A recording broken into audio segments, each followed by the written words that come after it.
Kalau betul peminat wrestling, siapa yang abang paling minat? Saya dari dulu. Betul geng, hari ni aku berjumpa dengan salah seorang peminat wrestling dekat Malaysia ni, brother Fadil. Abang Fadil, Abang Long Fadil. Ni dia berniaga ayam ni dekat mana tau?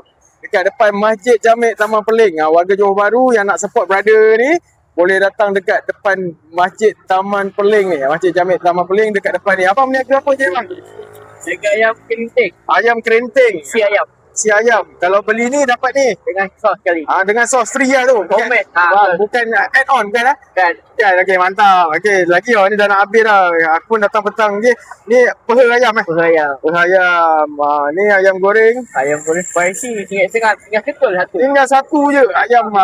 So, petang ni memang dah nak habis lah. Tapi tak apa. Kalau korang nak support, lain kali korang boleh datang. Abang buka daripada pukul berapa sampai pukul berapa? Ayam 10 pagi sampai 5 ke 6 petang. 5. Okey. Lepas tu tutup hari apa? Itu hari Jumaat. Hari Jumaat. Okey, lagi sekali. Depan Masjid Jamek Taman Peling. Daripada sana Singapura kan. Korang ada roundabout sana.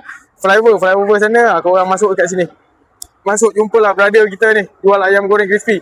Okey geng, aku nak try ayam kerinting dia ni. Sedap ke tak sedap? Ni sos ni brother ni buat sendiri tau. Bismillahirrahmanirrahim.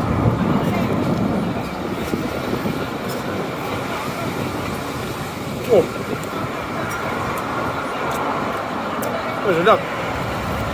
Sos dia sedap. Dia punya tepung ayam dia pun sedap. Tepung ayam buat sendiri kan? Campuran. Campuran dia buat. Campur tepung A, tepung B, tepung C. Memang sedap. Sos dia pun sedap. Sos dia memang dia cakap dia buat sendiri. Okay. So, korang kena try bit. Kalau betul peminat wrestling, siapa yang abang paling minat? Saya dari dulu. The Rock lah saya minat. Woi, ini mesti tak The Rock, Stone Cold antara dua. Antara dua. Antara dua. Legendnya. Ya, legend je. Siapa tak minat The Rock kan? Yeah. Okay brother. Terima kasih. Alright, kita jumpa di next video. Assalamualaikum. Bye bye.